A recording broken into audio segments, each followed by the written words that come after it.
दोस्तों नमस्कार। 5 मई को वक्फ की सुनवाई सुप्रीम कोर्ट में फिर शुरू होगी। 17 अप्रैल को सुनवाई के दौरान भारत सरकार ने कहा था कि करीब 100 से ज्यादा एप्लीकेशंस हैं, बहुत सारे इश्यूज उठाए गए हैं, हमें आप जवाब देने का मौका दीजिए। सुप्रीम कोर्ट ने कहा कि 7 दिन में भारत सरकार अपने जवाब दाखिल कर दे। भारत सरकार ने अपने जवाब अब दाखिल कर दिए हैं। आज जो हम चर्चा करेंगे वो ये कि कौन से ऐसे मुद्दे थे। अगर हम सारे मुद्दों को ग्रुप वाइज कर दें तो करीब 10 महत्वपूर्ण मुद्दे सामने आते हैं। वो जो 10 महत्वपूर्ण मुद्दे हैं उसमें भारत सरकार की तरफ से क्या जवाब था, आज हम इसकी चर्चा करें।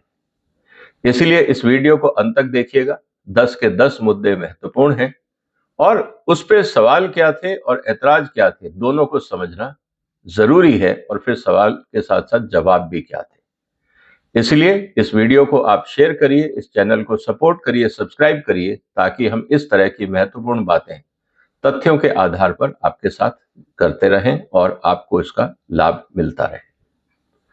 दोस्तों, जो 10 बातें थी उसमें सबसे पहली बात जो थी वो ये कि जो सरकार ने कानून बनाया है, जो उसमें सेक्शन 4 उसके तहत आपने ये रिस्ट्रिक्ट कर दिया है कि वक्फ कौन करेगा।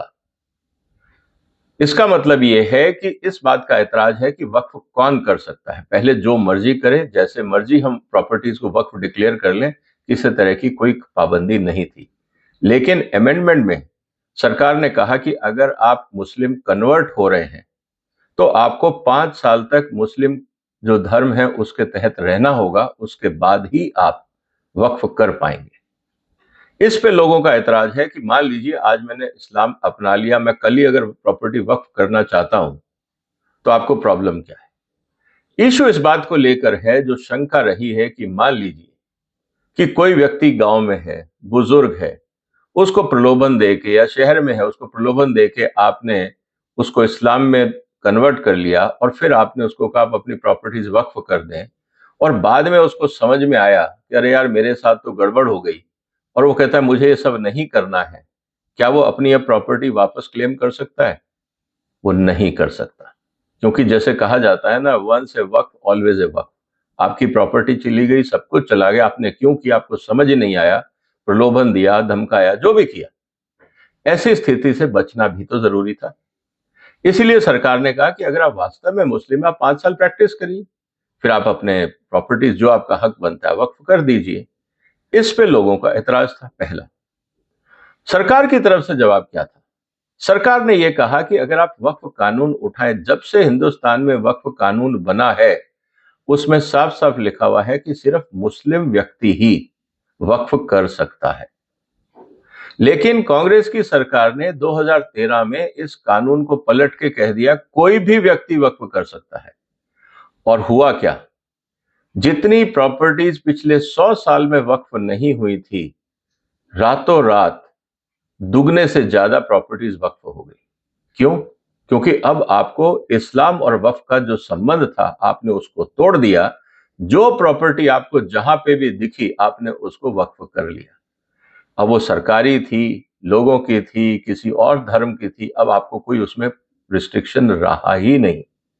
ये हुआ इसलिए धड़ाधड़ इतनी सारी प्रॉपर्टीज वक्फ हो गई। और यही बात जेपीसी में भी उठाई गई कि साहब जो प्रॉपर्टी है वो उसी की होनी चाहिए जो इस्लाम को प्रैक्टिस करता है। जो नॉन इस्लामिक है उसको किस लिए आपने इस्लाम में कन्वर्ट किया? अब ये तो प्रूफ हो, अगर वो दिल से हुआ है बहुत अच्छी बात है, कम से कम वो उस धर्म में 5 साल तो रहेगा। या रातों रात वापस फ्लाई बाय नाइट ऑपरेटर किसी मकसद से उसने धर्म परिवर्तन किया और वापस आ गया। बहुत सारे लोग धर्म परिवर्तन करते हैं दूसरी शादी करने के लिए। आपने दूसरी शादी करी, आपने प्रॉपर्टी वक्फ करी, वापस आप हिंदू बन गए, अब क्या होगा? जो बाकी परिवार के लोग हैं वो क्या करेंगे? ये भी मुद्दा हो सकता है। तो इसीलिए उन्होंने यही कहा कि हमने वही किया है।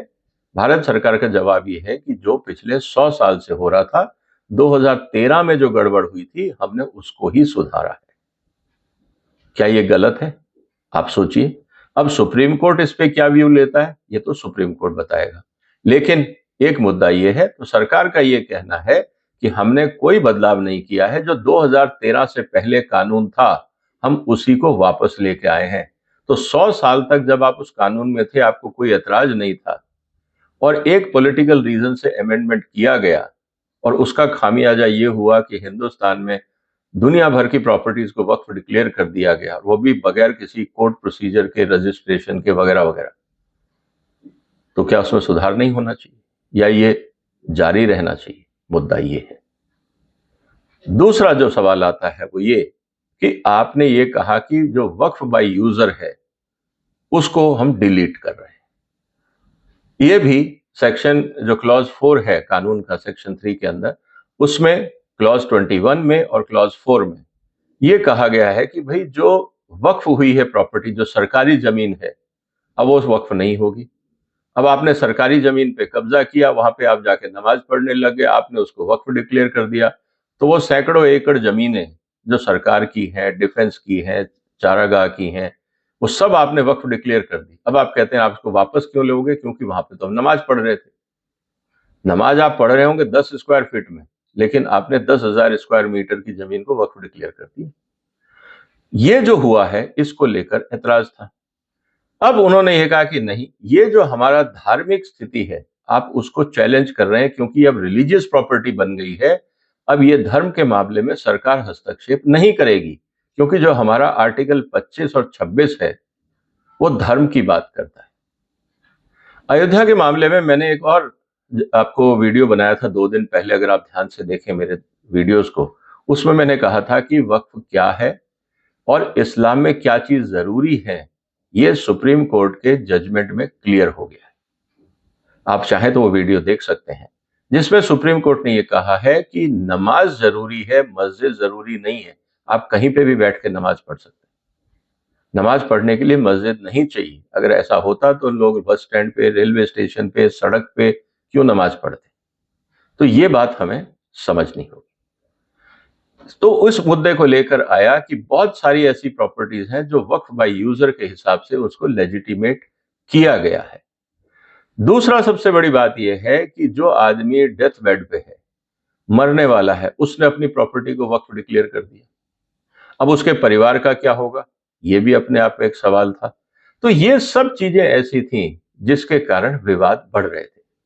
सरकार ने यह कहा कि देखिए, वक्फ बाय यूजर में हमें कोई ऐतराज नहीं है अगर वो प्रॉपर्टी रजिस्टर्ड है एज ए वक्फ। जो प्रॉपर्टी रजिस्टर्ड नहीं है, हम उसको वक्फ नहीं मानेंगे, क्योंकि पुराने जितने भी कानून थे, 1995 से पहले जितने भी कानून थे, उसमें यह कहा गया था कि आपके पास जो भी प्रॉपर्टी है उसका रजिस्ट्रेशन मैंडेटरी है वक्फ में। 100 साल में अगर प्रॉपर्टीज आपने वक्फ में रजिस्टर नहीं कराई हैं, तो गलती किसकी? और आज आप कह रहे हो कि ये वक्फ प्रॉपर्टी है, किसने दी आपको नहीं पता, क्यों दी आपको ये नहीं पता, उसका मालिकाना हक किसका था ये नहीं पता, उसके ऊपर लिटिगेशन चल रहे हैं, आपको उससे मतलब नहीं है, लोग परेशान हो रहे हैं, उससे भी मतलब नहीं है, क्योंकि किसी जगह पे वक्फ बोर्ड ने ये लिख दिया कि ये वक्फ प्रॉपर्टी है, तो दुनिया के जितने कानून हैं अब वो किसी काम के नहीं रहे, क्योंकि एक ऐसी बॉडी जिसपे कोई जुडिशियल ओवरसाइट नहीं है, उसने अगर डिक्लेयर कर दिया तो वो वक्फ हमेशा के लिए माना जाएगा। क्या ये उचित है? तो सुप्रीम कोर्ट का कहना यही, सुप्रीम कोर्ट में जो सरकार का कहना वो यही है कि अगर हर कानून में लिखा हुआ था कि वक्फ की जो प्रॉपर्टी है वो रजिस्ट्रेशन मैंडेटरी है, अब अगर इन्होंने नहीं कराया और अनरजिस्टर्ड प्रॉपर्टीज को ये वक्फ क्लेम कर रहे हैं, तो हम उसको वक्फ नहीं मानेंगे। उसमें अगर इनको ऐतराज है, अगर कोई भी डिस्प्यूटेड है, उसको लीगल प्रोसेस से इवैल्यूएट किया जाएगा और उसके बाद ही उसको वक्फ माना जाएगा। पहली बात। फ्यूचर में जो भी प्रॉपर्टी वक्फ होगी उसके लिए रजिस्ट्रेशन मैंडेटरी हम लोगों ने कर दिया है। बगैर रजिस्ट्रेशन के और वक्फ डीड के हम उसको वक्फ नहीं मानेंगे, कानून ये बोलता है। तो पुरानी वाली कैसे ट्रीट होंगी वो उन्होंने बता दिया कि जो रजिस्टर्ड है वो वक्फ कंटिन्यू रहेंगी और फ्यूचर में रजिस्ट्रेशन मैंडेटरी है। ये था दूसरा मुद्दा। तीसरा इंपॉर्टेंट मुद्दा, इनहेरिटेंस राइट एंड वक्फ अलौल औलाद।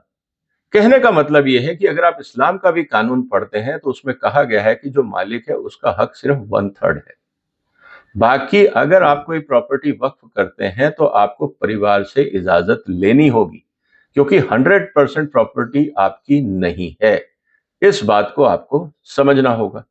तो अब सरकार का ये कहना है कि हम आपको जो भी प्रॉपर्टीज हैं, अगर वो कानूनी हिसाब से हैं, इनहेरिटेंस राइट्स जो हैं वो भी मान्यता होंगे, क्योंकि इस्लाम के कानून में इनहेरिटेंस की भी बात कही गई है।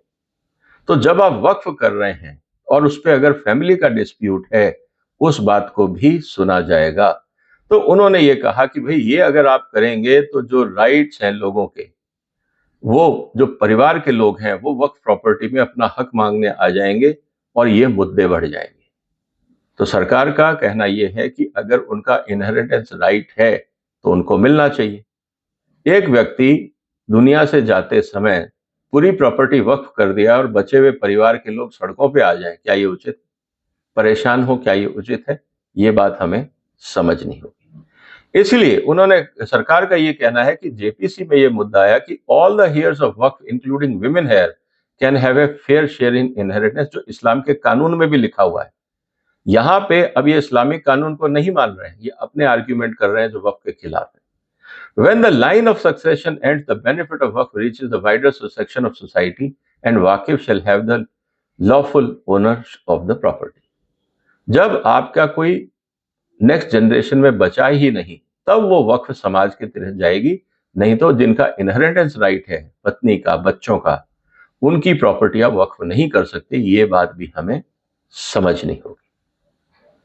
तो दोस्तों, ये 3 महत्वपूर्ण मुद्दे थे। अभी 7 मुद्दे और हैं, उसको आप अगले वीडियो में देखिए। मैं पार्ट 1 पार्ट 2 बना रहा हूं ताकि एक वीडियो बहुत लंबा ना हो जाए। तो अगले 7 मुद्दे क्या हैं उनकी चर्चा मैं अगले वीडियो में करूं।